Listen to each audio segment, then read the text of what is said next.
అందరికీ నమస్కారం. వర్గీకరణ గురించి చంద్రబాబు నాయుడు గారు మళ్ళీ మాదిగ ప్రజల్ని మోసగించడానికి పూనుకున్నాడు. పాపం అమాయకులు చంద్రబాబు ఫోటోలకి పాలాభిషేకం చేస్తూ వాళ్ళ నాయకుడి మాటల్లో మాయలో పడిపోయి ఈయన్ని చాలా ఎక్కువగా పొగుడుతూ చాలా చేస్తూ ఉన్నారు. ఇంతకీ చంద్రబాబు చేసిందేంటి? సుప్రీంకోర్టు తీర్పు ఏంటి? సుప్రీంకోర్టు తీర్పు ఏమని ఇచ్చింది, చంద్రబాబు ఏ విధంగా వర్గీకరణ చేశాడు అన్నది మనం చూసుకున్నట్లయితే చంద్రబాబు మోసం అన్నది చాలా క్లియర్గా కనపడుతుంది. ఫస్ట్ సుప్రీంకోర్టు తీర్పుని శాసనసభలో చట్టం చేయమంది. శాసనసభలో చట్టం చేయమంటే ఆర్డినెన్స్ కాదు. ఆర్డినెన్స్ అన్నది ఎంతకాలం వరకు ఉంటుంది? 6 months వరకు ఆర్డినెన్స్ ఉంటుంది. దాని తర్వాత శాసన వ్యవస్థలో చట్టం అవ్వాలి. శాసన వ్యవస్థలో చట్టం అవ్వంది 6 నెలల తర్వాత పరిస్థితి ఏంటి? ఫస్ట్ పాయింట్ అది పక్కన పెట్టేద్దాం. 6 నెలల లోపల శాసన మండలి సమావేశపరిచి ఒకవేళ తీసుకోవచ్చు. అనదర్ బిగ్ థింగ్ ఏంటంటే దీంట్లో మనం చూసుకున్నట్లయితే సుప్రీంకోర్టు చాలా క్లియర్గా వీళ్ళలో ఎన్ని అసమానతలు అంటే ఎస్సీ కులాల్లోని అసమానతలు బేరీజ్ వేసి స్టడీ చేసి ఎందుకు ఈ అన్యాయం జరుగుతుంది, ఏ రకంగా క్లాసిఫికేషన్ చేస్తే ఈ వర్గాలకి న్యాయం చేకూరుతుంది, ముందుగా వీళ్ళ జనాభా ఎంత, ఈ జనాభా ఎంతమంది ఉన్నారు, ఎలాగున్నారు అని చెప్తూ ఆర్టికల్ 341ని బైపాస్ చేస్తూ సుప్రీంకోర్టు అక్కడ తీర్పు ఇవ్వాల్సిందంటే పార్లమెంటుకి 341 సవరణ చేయండి అని ఇవ్వాలి. దానికి అక్కడ మతలబ్ చేసి గవర్నమెంట్ సుప్రీంకోర్టు కుమ్మక్కయి 341 ఊసి లేకుండా, కేంద్ర ప్రభుత్వ ఊసి లేకుండా 341 మార్చకుండా రాష్ట్రాలకి అధికారం ఇచ్చేసింది. రాష్ట్రాలకు అధికారాలు ఇస్తూ ఈ జనగణన జరిపి సైంటిఫిక్గా జనగణన జరిపి వాళ్ళ అసమానతలు ఎందువల్ల వచ్చినాయో కనుక్కొని చూసి దాని ప్రకారం విభజన చేసుకోవడానికి రాష్ట్ర ప్రభుత్వాలకి మేము అధికారం ఇస్తున్నాం. First point. The second one ఏంటంటే ఖచ్చితంగా ఈ విభజన చేసినప్పుడు 100% క్రిమీ లేయర్ విధానం పాటించాలి. ఇప్పుడు సుప్రీంకోర్టు తీర్పులో వర్గీకరణ, క్రిమీ లేయర్ రెండు ఉన్నాయి. సుప్రీంకోర్టు ఏ తీర్పు అన్నా సరే, కోర్టుల్లో తీర్పు, సుప్రీంకోర్టు తీర్పు అయినా హైకోర్టు తీర్పు అయినా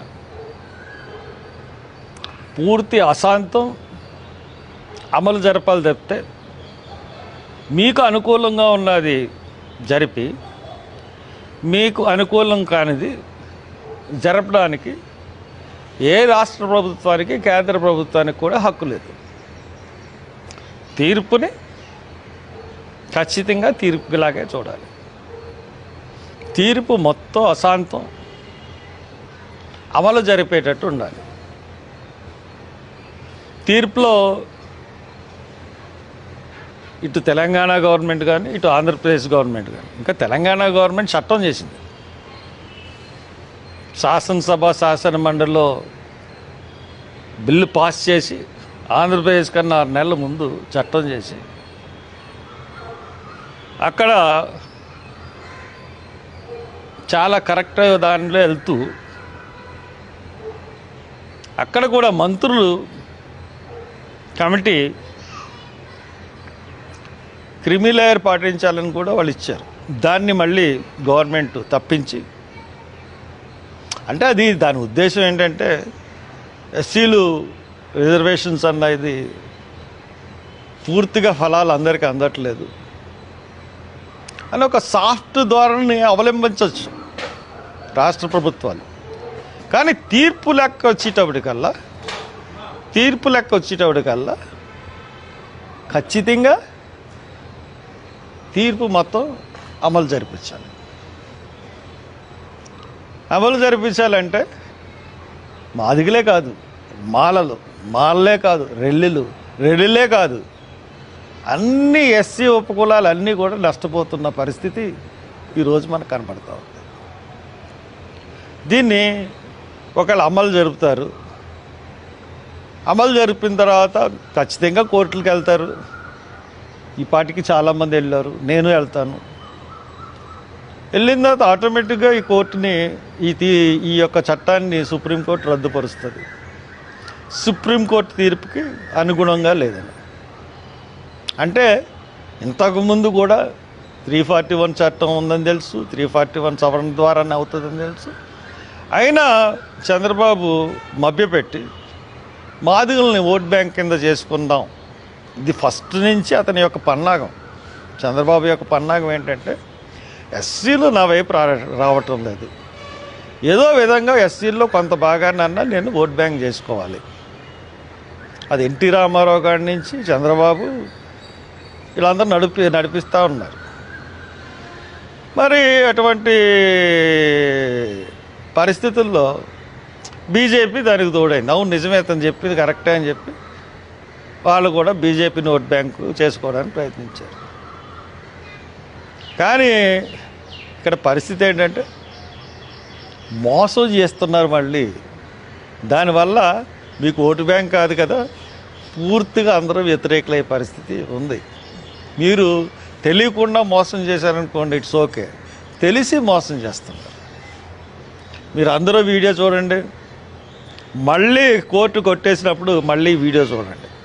నేను ఎంతకాలం ముందు చెప్పానో అన్నది మీకు అర్థమవుతుంది. కాబట్టి దీనికి సరైన పరిష్కారం ఏంటంటే 341 ఆర్టికల్ని సవరించాలి. 341 ఆర్టికల్ని సవరించాలంటే చట్టసభల్లో, ముఖ్యంగా పార్లమెంటు చట్టసభల్లో 3/4 మెజారిటీ ఉండాలి. 3/4 మెజారిటీ ఇప్పుడున్న పరిస్థితుల్లో ఏ పార్టీకి లేదు. కాబట్టి అది సవరించబడదు. కాబట్టి మనం కలిసే ఉండాలి. కలిసి ఉంటే ఏమన్నా సాధించగలం. కమ్మోళ్ళకి, రెడ్లకి, కాపులకి ఎందుకు ఊడిగం చేయాలి? అందరికన్నా అధిక జనసంఖ్య ఎస్సీలది. మనం ఎందుకు రాజ్యాధికారంలోకి వెళ్ళకూడదు? మనకు కావాల్సినవి మనమే ఎందుకు ఇచ్చుకోకూడదు? మనమే వాళ్ళకి కావాల్సినవి మనమే మన చేతి ద్వారా ఎందుకు ఇవ్వకూడదు? ఈ తీరుని ఆలోచించినట్లయితే నెక్స్ట్ రాజ్యాధికారం మనదే. కాబట్టి నేను ఎస్సీ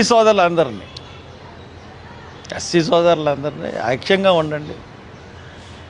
ఈ తీర్పు మీద ఏ రకమైన వచ్చినా కానీ ఐక్యంగా వెళ్దాం. ప్రవీణ్ పగడాల హత్యలో ఐక్యంగా వెళ్ళాం. అలాగే చాలా విషయాల్లో ఎవరి మీద దాడి జరిగినా వెళ్తాం. నాకైతే మీ అందరికీ తెలుసు, నేను ఎంతమంది నాకు కుల ఫీలింగ్, అసలు ఏ ఫీలింగ్ ఉండదు. హిందువులు కానీ, ముస్లింలు కానీ, క్రైస్తవులు కానీ ఎవ్వరికి ఏ ఆపద కలిగినా వెళ్ళిపోతాను నేను. వీళ్ళు మాదిగలు కాబట్టి వాళ్ళ దగ్గరికి వెళ్ళకూడదన్న మాదిగ మాన్యం మీద రాజమండ్రి నాయకులందరూ ఒకటేనా, ఇంకా పోరాటం చేస్తూనే ఉన్నాను. 120 ఎకరాల భూమి గురించి వాళ్ళ తరపున మీకు తెలుసు, వెస్ట్ గోదావరిలో గడ్డం శ్రీను చనిపోతే 6 నెలల తర్వాత పోస్ట్ మార్టం చేయించి బాడీని వెలికి తీశారు. ఆయన అక్కడ మినిస్టర్ ఉండడ్డు పెట్టింది. అలాగా ఎవరు చనిపోయినా, బ్రాహ్మణుల గురించి వెళ్ళాను, పోరాటం చేశాను, 48 రోజులు జైల్లో ఉన్నాను. క్రైస్తవుల గురించి వెళ్ళాను, పోరాటం చేశాను, 18 రోజులు జైల్లో ఉన్నాను, ఆమరణ దీక్ష చేసి. ముస్లింల గురించి బొమ్మూరులో ముస్లింల కుటుంబాన్ని వైఎస్ఆర్సీపీ వాళ్ళు వేధించినప్పుడు వాళ్ళ తరపున వెళ్ళాను, నిలబడ్డాను. అతను పురుగుల మందు తాగి చనిపోతే కాకినాడ దగ్గరుండి అన్నీ వైద్యం చేయించి తిరిగి బతికించాను. అలాగా నేను ఈ కులం ఆ కులం అన్న తేడా ఉండదు నాకు. కాబట్టి మీరు ఒకసారి ఆలోచించండి, ఈ వ్యవస్థ మారాలి. మనం పేపర్ చూస్తుంటే దోపిడీ వ్యవస్థే కాదు, ఒకళ్ళనొకళ్ళు కేసులు పెట్టుకోవడం, ఇది తప్పితే ఇంకోటి పేపర్లో కనపడలేదు. వాళ్ళ ప్రభుత్వంలో వీళ్ళ మీద కేసులు పెట్టారు, వీళ్ళ ప్రభుత్వంలో వాళ్ళ మీద కేసులు పెట్టారు. పగ ప్రతీకారం. ప్రభుత్వం అంటే అది కాదు. కాబట్టి మనందరం ఇది ఆలోచించాలి. మనమే ఆలోచించి ఒక నిర్ణయం తీసుకోవాలని కోరుతూ మీ అందరి దగ్గర సెలవు తీసుకున్నాను. నమస్కారం.